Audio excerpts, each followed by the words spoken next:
21. Como o bispo disse, nós estamos há alguns meses estudando as parábolas, né? Várias pessoas estiveram aqui já ministrando as parábolas. E a parábola dessa noite está em Mateus 21, verso 28 até o 32. E que vos parece? Um homem tinha 2 filhos. Chegando-se ao primeiro, disse: Filho, vai hoje trabalhar na vinha. Ele respondeu: Sim, senhor. Porém não foi. Dirigindo-se ao segundo, disse-lhe a mesma coisa. Mas este respondeu: Não quero. Depois, arrependido, foi. Qual dos 2 fez a vontade do pai? Disseram: O segundo.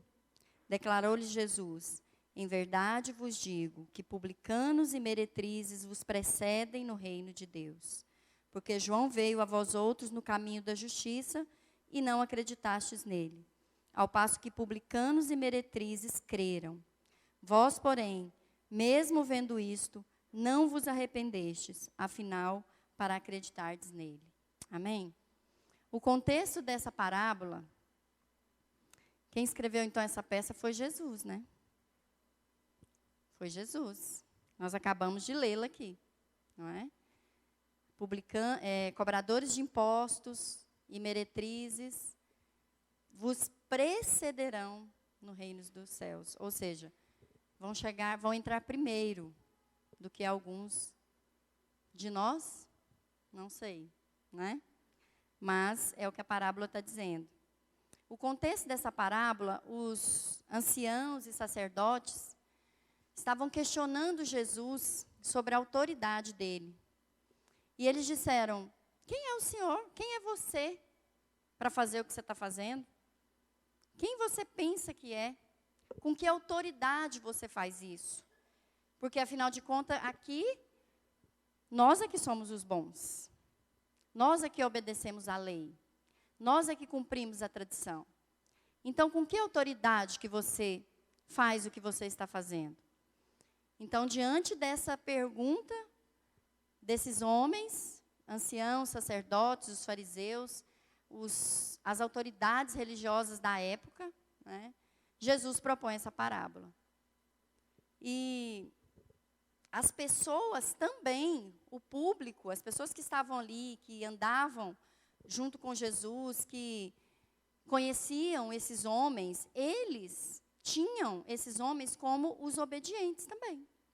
Eles entendiam que aqueles homens é quem obedecia, porque eles cumpriam a lei, eles cumpriam a palavra.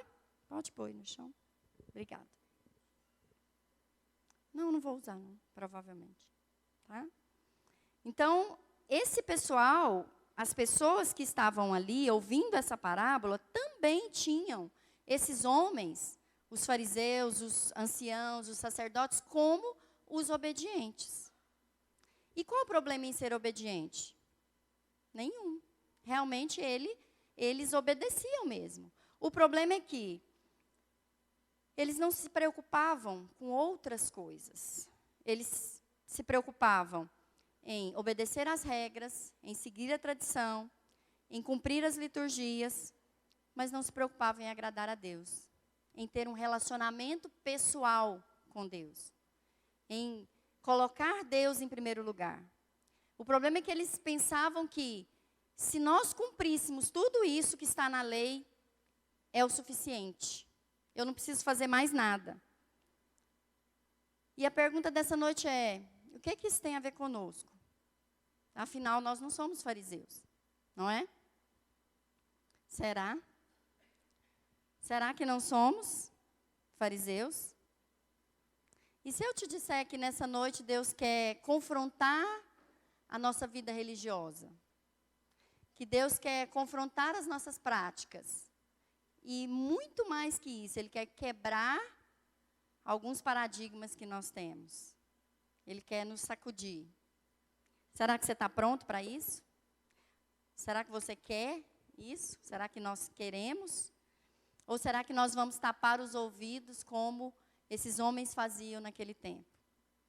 Porque todas as vezes que Jesus começava a falar algo que vinha de encontro aquilo que eles acreditavam que talvez pudesse chocá-los em relação às coisas de Deus, eles tapavam os ouvidos. Literalmente, alguns textos dizem isso. Que os fariseus tapavam os ouvidos e diziam, nós não queremos ouvir isso.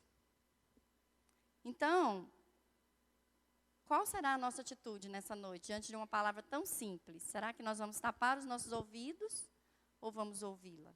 Né? Ou vamos ouvir o que Deus está querendo dizer para nós? No versículo 31, ele diz, eu afirmo a vocês que isto é verdade. Os cobradores de impostos e as prostitutas estão entrando no reino de Deus antes de vocês. De vocês quem? Para quem Jesus estava falando isso? Para os homens de Deus, para as mulheres de Deus, para as pessoas, vamos dizer assim, para a igreja. Não é? Era para essas pessoas que Jesus estava dizendo, que as meretrizes, os cobradores de impostos, que eram as piores classes da época. Eram os cobradores de impostos porque eles eram corruptos, eles oprimiam o povo, e as meretrizes que não eram dignas de nada, né? E era o grupo que mais sofria discriminação dos judeus e que ninguém queria nem estar perto desse tipo de pessoa. Se você se lembrar, Jesus andou com eles, não é? Salvou Zaqueu, andou com Maria Madalena, não é? Então, o que Jesus está dizendo aqui nessa parábola, então, quando ele quer dizer que essas pessoas, se nós não tomarmos cuidado, elas podem entrar primeiro que nós no reino. O que Jesus está dizendo é que, sabe aquele homossexual que vai para a parada gay, que faz aquele barulho todo, que escandaliza a igreja, que as pessoas ficam querendo matá-los, né? Falando tão mal, e que alguns crentes condenam e julgam e condenam e já declaram o inferno para eles, que talvez esse homossexual que nós estamos falando mal, que talvez ele vai entrar primeiro que nós. É isso que Jesus está dizendo, eu não vejo outra coisa aqui. Sabe aquele político corrupto, que rouba o nosso dinheiro, o dinheiro do povo, o dinheiro da saúde, que a gente morre de raiva deles? E eu sou uma delas. Que talvez eles vão entrar primeiro que nós. Não é?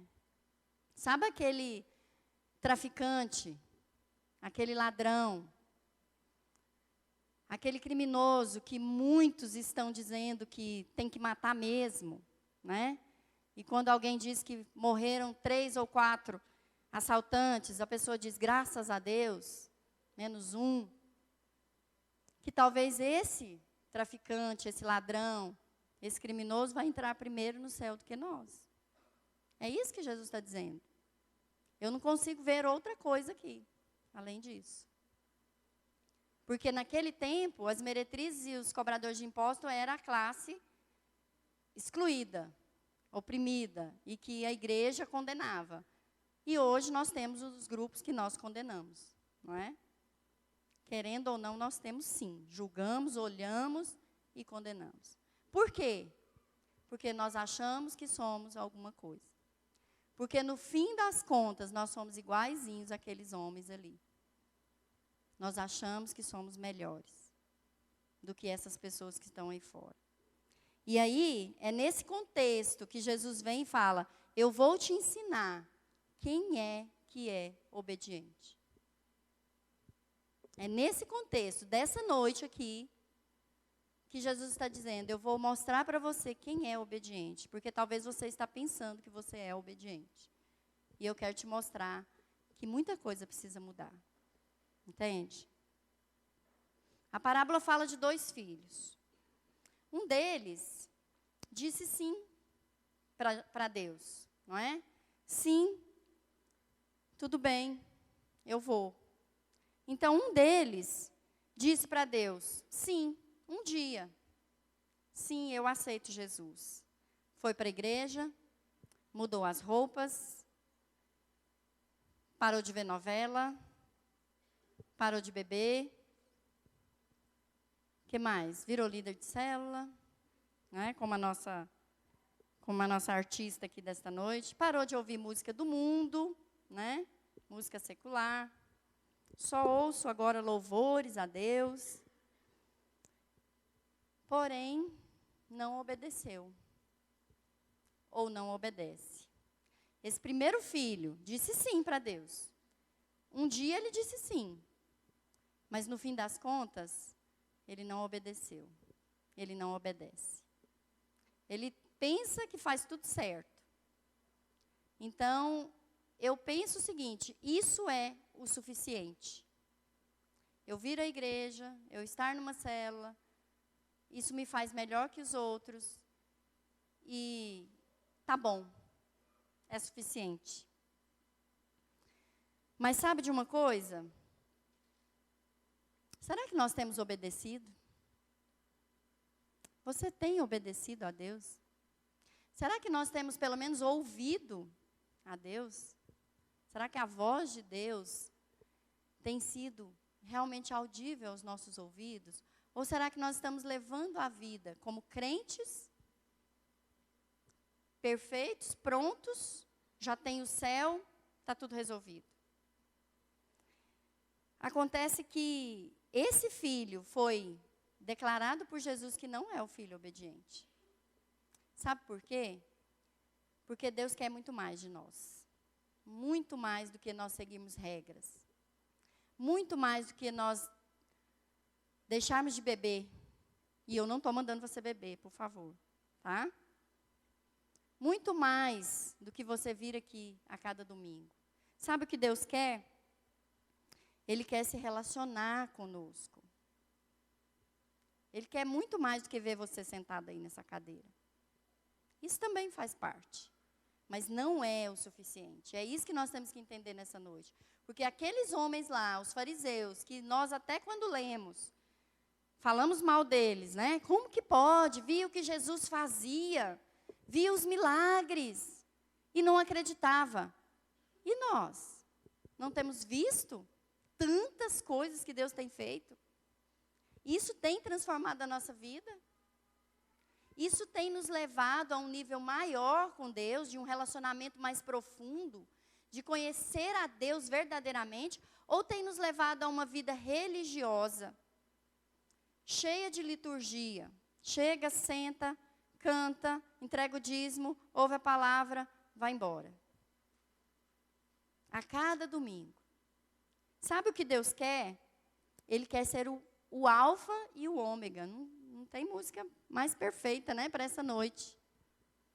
Ele quer ser o alfa e o ômega da minha vida, da sua vida. Sabe o que é isso? É ser o primeiro e o último. O meu primeiro pensamento do dia tem que ser para o Senhor. É isso que Ele quer. E o meu último pensamento do dia tem que ser para o Senhor. Entende? Não adianta, irmãos, nós virmos aqui cantarmos. És o alfa e o ômega, princípio e fim. Daí, que diferença que isso tem feito na minha vida? O que Deus quer é muito mais do que nós temos dado para Ele. Foi isso que Deus me disse. E que bateu no meu coração assim, que eu fiquei em desespero. Falei, meu Deus, como que eu vou falar isso para a igreja? Foi o que Deus falou para mim. Eu quero muito mais do que vocês têm me dado. Não que eu estou exigindo, mas porque eu também tenho muito mais. Eu não quero só te abençoar, eu quero falar com você, eu quero te ouvir. Eu quero saber o que você pensa. Eu quero saber os seus planos, os seus projetos. Sabe o que Deus quer? O nosso coração. Só isso. Ele não quer liturgia, Ele não quer sacrifício. Entende? Você está me entendendo, irmão? Que eu não estou abrindo mão das coisas que nós fazemos. Deus não está dizendo, eu não quero mais nada disso. Não, eu quero isso e mais alguma coisa. Está faltando algo, eu quero ser o coração, eu quero ser o primeiro na sua vida. Eu quero ser a sua prioridade. Sabe o que é prioridade? É aquilo que é mais importante para nós. O que é mais importante para mim é o que eu faço primeiro. E é o que Deus está falando. Sabe o que Deus não quer? Ele não quer fazer parte de alguns momentos da nossa vida. Então, meu filho está doente, aí eu corro para Deus. Senhor, faz parte desse momento aqui. Abençoa meu filho, cura ele. Eu recebi uma bênção, eu quero um culto de ação de graças na minha casa, lá no meu trabalho. Senhor, eu ganhei uma bênção aqui, o Senhor abençoou. Vem ficar comigo aqui esses minutinhos, que eu vou fazer um culto aqui agradecendo. Entende? Deus não quer momentos, Ele quer a nossa vida inteira, completa, tudo. Os nossos dramas, as nossas lutas, as nossas decepções, até com Ele mesmo, Ele quer. Ele quer que eu chegue e diga, Senhor, estou chateada. Entende? É isso que Ele quer. Ele quer se relacionar. O que Deus não quer? Ele não quer as nossas obras. Porque nós pensamos que Ele quer e que Ele precisa. Nós achamos que nós somos os bons. Irmãos, a gente até não pensa isso com essas palavras. É claro que ninguém aqui pensa isso. Eu sou bom, Deus precisa de mim. Mas nas nossas atitudes, nas nossas vivências, no dia a dia, é isso que nós demonstramos. Então, o que Deus está dizendo, eu não quero as suas obras. Não venha para a igreja porque você tem que cantar. Não venha para a igreja porque você tem que tocar. Ou porque você tem que ficar na porta. Hoje eu estou escalado, eu tenho que ir para a igreja. Ou porque eu tenho que cuidar das crianças. Deus não precisa disso. Não é isso que Ele quer. Pensa que eu estou aqui nessa igreja tem 20 anos. Eu e minha família, 20 anos. Mas sabe de uma coisa? Se eu e a minha família sairmos por aquela porta hoje e nunca mais voltarmos, o que vai acontecer com a igreja, bispo? Nada, né? Poxa, pensei que você ia falar que eu ia fazer muita falta. Nada, queridos. O que vai acontecer com a igreja se eu sair daqui e nunca mais voltar? Nada. A igreja vai continuar normalmente. Tudo vai acontecer normalmente. Agora, o que vai acontecer comigo se eu passar por aquela porta e não voltar mais? Quem é que precisa de Deus? É Deus que precisa de mim? Ou sou eu que preciso de Deus? Então, isso foi muito forte no meu coração. Eu não quero as suas obras. Eu não quero as suas obras. Porque muitas vezes nós nos vemos na correria de liderança, de igreja, de estar acudindo aqui, acudindo ali, e Deus está de lado. Deus não precisa das nossas obras. Isso é muito forte, muito forte. Agora, fazer a obra tem que ser por prazer, por amor, porque eu amo. Entende? Aí sim Ele recebe as minhas obras. Aí sim Ele quer que você venha receber ali na porta com o maior sorriso que você tem. Porque eu amo o Senhor, eu amo os irmãos. Porque eu amo o Senhor, eu preparo uma aula maravilhosa para a sala de crianças. Porque eu amo o Senhor, eu oro, eu ensaio, eu trabalho a minha voz para cantar o melhor para o Senhor. Entende? Aí o Senhor recebe as nossas obras. Mas se nós precisamos vir para a igreja porque temos algo para fazer, Deus não quer isso. Precisamos entender uma coisa. Queria muito que isso caísse no seu coração. Deus não precisa de nós. Nós é que precisamos dele. Eu preciso dele. Nós é que somos os miseráveis, os pecadores. Tão pecadores quanto aqueles que estão lá fora. A única diferença é que nós temos o privilégio de conhecê-lo. Mas muitas vezes estamos vivendo como se não conhecesse ele. Esse é o problema. O segundo filho. Quem é o segundo filho? Sabe o que é ser obediente para Jesus? E aí, quando Jesus fala essa parábola, e ele choca os os principais ali, né? Os sacerdotes, os anciãos. Ele fala, sabe quem é obediente para Deus? O outro filho não quis saber de Deus. Ele falou não. Você conhece alguém que já falou não para Deus? Que Deus já chamou, que Deus já falou. Ele disse, não, eu não quero. Eu quero viver a minha vida. Eu quero seguir a minha vida, sem Deus. Mas alguma coisa aconteceu na vida desse segundo filho. Em algum momento, algo aconteceu. No verso 30 ele diz, ele, porém, respondendo disse, não quero, mas depois, quanto tempo é esse depois? 15 minutos? Porque quando você lê o texto corrido, é essa a impressão que nós temos, né? Falou para o filho falou, não, mas depois voltou. Mas eu quero te dizer que esse depois pode ser uma vida inteira. Pode ser 20 anos, 10 anos. Depois, arrependido, ele foi. Qual a diferença do primeiro filho para o segundo filho? Um disse sim, o outro disse não. O que disse não que é o obediente? Porque ele se arrependeu. Entende? Lembra do ladrão lá da cruz? O que será que aquele ladrão fez? A Bíblia menciona ele como ladrão, né? Não sei, no hebraico, lá no grego, o que quer dizer. Talvez seja uma palavra diferente.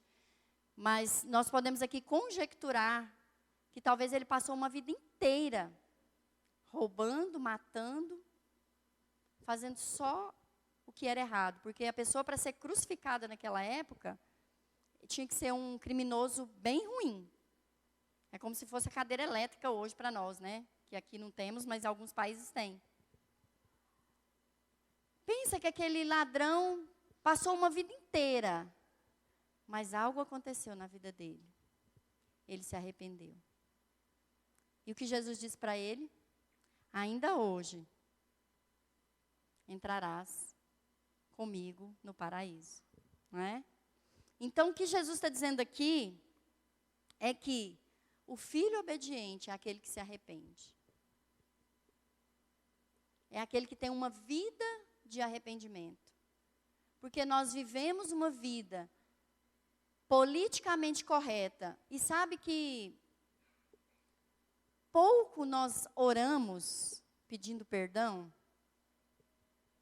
Se você for muito sincero com você, porque eu fiz essa análise comigo. Gastamos pouquíssimo tempo pedindo perdão a Deus. Por que será? Porque nós achamos que estamos fazendo o suficiente. O que eu estou fazendo dá para o gasto. Já está bom demais. Que é isso? Vou na igreja 2 vezes por mês? Quer mais? Quer mais o quê? A questão não é vir à igreja. A questão é se relacionar com Deus. Amém, queridos? E aí você pode pensar assim, mas não é justo. Eu pensei isso. Fiquei pensando nisso. Mas é justo eu viver uma vida separada do mundo, sem viver as coisas boas, né? Porque às vezes, dependendo do pecado, é bom. Do mundo, eu me separei, eu vivi uma vida inteira separada e vou para o céu. O outro viveu uma vida inteira dissoluta, esbanjando, aproveitando, né, com muitas aspas aí, o mundo, e vai para o céu também? Ora, que graça há, então, em servir a Deus? Qual é o benefício, então, disso? Mas eu cheguei a uma conclusão, irmãos, que viver essa vida sem Deus é como viver o inferno. Eu acredito, as pessoas dizem assim, não, o inferno é aqui na terra mesmo, né? E eu sempre falo, não, existe mesmo um lugar. Mas eu acredito que viver aqui nessa terra sem Jesus, sem a presença dEle, eu fico imaginando nos 1000 anos que o Espírito Santo vai ser tirado, como será essa terra? E eu fico pensando que viver uma vida aqui, achando que está com Deus, mas não está, é muito pior do que viver lá fora. Sabe por quê? Porque nós podemos desfrutar desse Deus maravilhoso, amoroso, cuidadoso. E nós não desfrutamos muitas vezes. Nós vivemos tanto envolvido, como diria minha mãe, no cabelo das pernas, né? Envolvido no dia a dia, que nós nos esquecemos que temos um Deus tão bom. E deixa eu te falar, e Ele não deixa de ser bom porque nós esquecemos dEle, porque Ele continua cuidando de nós. Só que tem um porém, eu não desfruto disso. Porque a melhor coisa do mundo é você desfrutar de Deus. É você olhar tudo o que acontece na sua vida e você falar, Deus está em cada pedacinho. Até nas coisas ruins, lá na frente você descobre o porquê, alguma coisa, que naquele momento Ele estava com você, que Ele te evitou uma coisa muito maior. Então, esse desfrutar diário de Deus é que faz a diferença para nós, é que tem que fazer a diferença para nós, entende? Não é a roupa, também, mas não é só a roupa. Mas não é a minha fala, mas é o desfrutar de Deus na minha casa, com os meus filhos, no meu trabalho, no meu dia a dia, no meu ministério. Esse desfrutar de ver Deus agindo é maravilhoso demais. E muitos de nós temos aberto mão disso. Vimos aqui, aliás, Deus tem falado tantas coisas nesse púlpito ultimamente. Você tem ouvido? Desde a palavra da Suelen, que eu acho que foi a primeira. Depois veio a da Bispa, que arrebentou.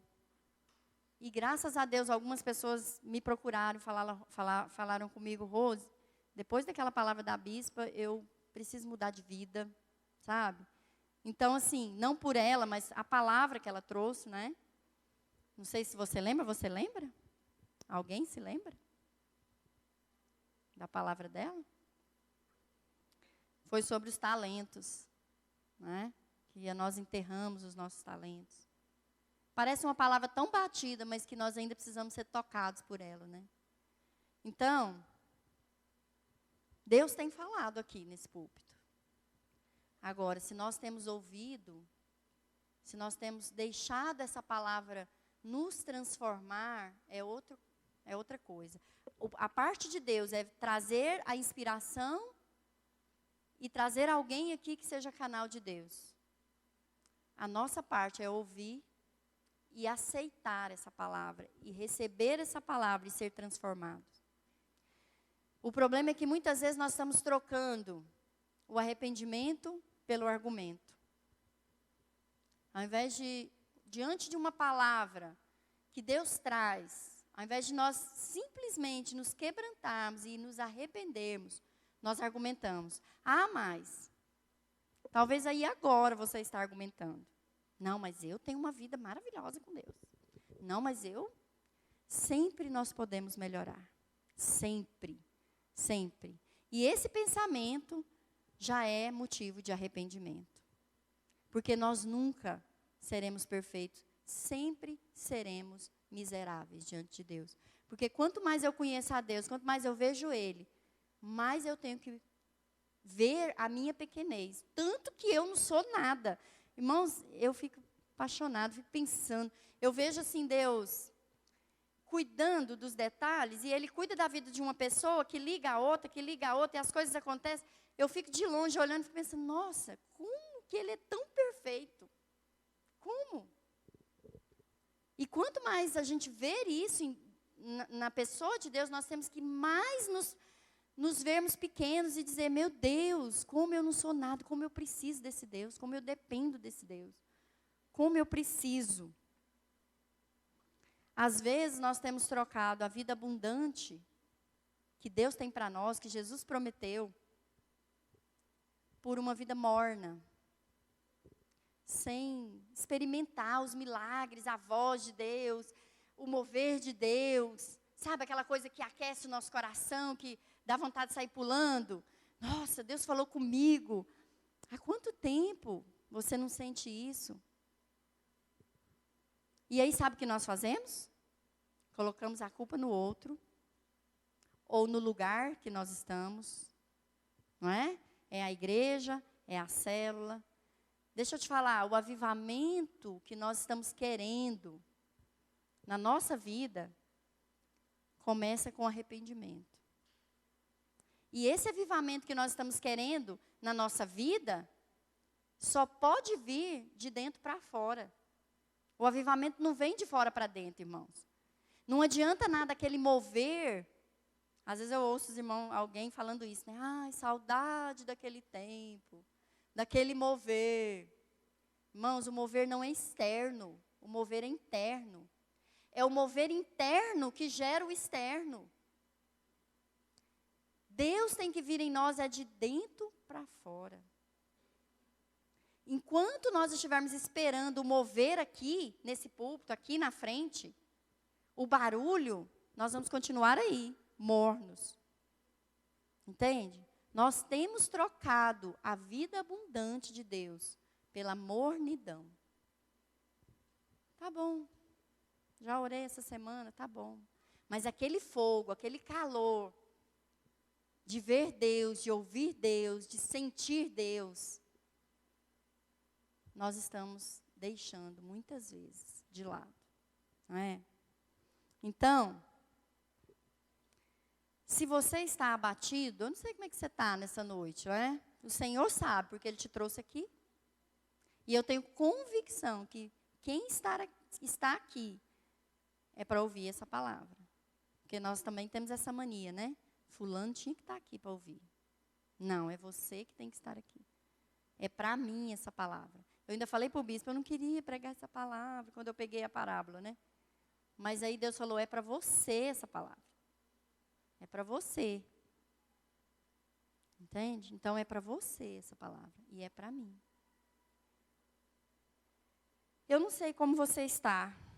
Mas se você está abatido, olha o que a Bíblia diz. No Salmo 34:18 diz assim: o Senhor está perto dos que têm o coração quebrantado e salva os de espírito abatido. Você está abatido? O Senhor está perto de você, se o seu coração estiver quebrantado. Você está ferido?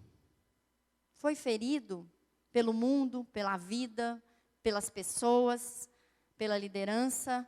Você está ferido? Olha o que diz o Salmo 147:3.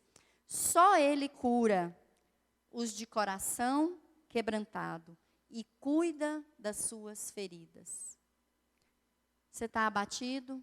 Você está ferido? O Senhor está dizendo, quebranta o seu coração e a cura vem. Você está desanimado?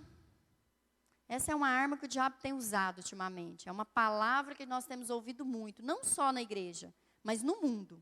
No trabalho, essa semana conversando com uma amiga minha, e ela falando para mim, Rose, preciso conversar com você, vem cá. Eu estou desanimada, eu quero largar essa vida de professora, eu não aguento mais ver aluno, eu não aguento mais.